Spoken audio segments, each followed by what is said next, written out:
ہر مشکل آساں ہو جاتی، اتنی جلدی یہ ساتھ نہ آتی۔ غیر انسان کے دل میں دنیا کی جگہ آخرت اپنا گھر کر جاتی۔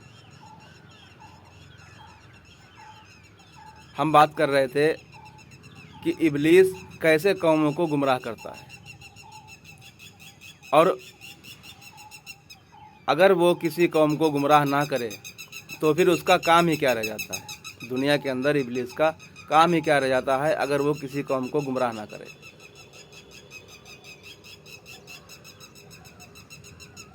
ابلیس کا ایک طریقہ ہے گمراہ کرنے کا قوموں کو کہ وہ اللہ کی دی ہوئی کتابوں میں ملاوٹ کر دیتا ہے،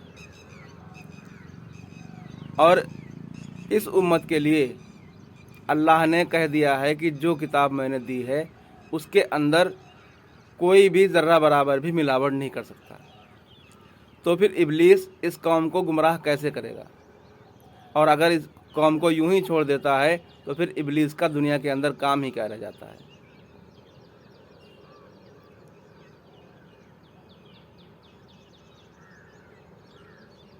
صرف قرآن سے ہی دین کو مکمل طور پر نہیں سمجھا جا سکتا ہے، اس کے اوپر نہیں چلا جا سکتا ہے۔ اس کے ساتھ آپ علیہ الصلوۃ والسلام کی جو تعلیمات ہیں ان کو بھی فالو کرنا پڑتا ہے۔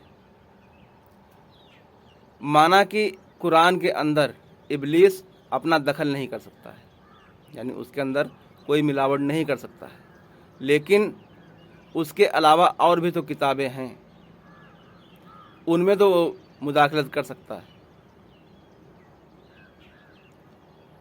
اور دنیا میں کوئی بھی انسان اتنا بیوقوف نہیں ہے کہ وہ دین کے علاوہ کسی اور بات پر اطمینان کر لے، اپنی زندگی جو آخرت کے حساب سے اگر گزارتا ہے تو وہ دینی کتابوں کے علاوہ کسی اور کتاب کا سہارا لے۔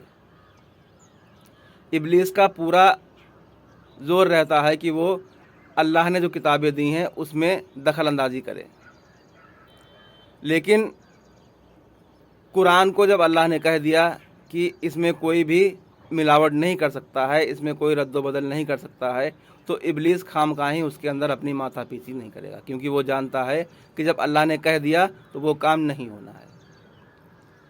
اس لیے وہ دوسرے ہتھ کنڈے اپناتا ہے، اس قوم کو گمراہ کرنے کے لیے اس نے دوسرے ہتھ کنڈے اپنائے، اور یہ کام اس نے آپ علیہ الصلوۃ والسلام کے زمانے میں ہی شروع کر دیا تھا۔ جیسا کہ سبھی جانتے ہیں کہ آپ علیہ الصلوۃ والسلام کے دور میں منافق تھے۔ وہ منافق کون تھے؟ وہ وہی تو تھے جو دین کو نہیں مانتے تھے، اللہ کے رسول کو نہیں مانتے تھے، اور اللہ نے جو ان کو کتاب دی ہے اس کو بھی نہیں مانتے تھے۔ اس لیے وہ چاہتے تھے کہ یہ دین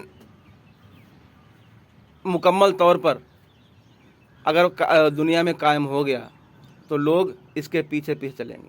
وہ جانتے تھے اس بات کو، ان کو اس بات کی خبر تھی کہ اس دین کو لوگ فالو کریں گے، اس لیے انہوں نے اس دین کا سہارا لیا اور خود کو مسلمان گھوشت کر دیا کہ ہم بھی ایمان والے ہیں،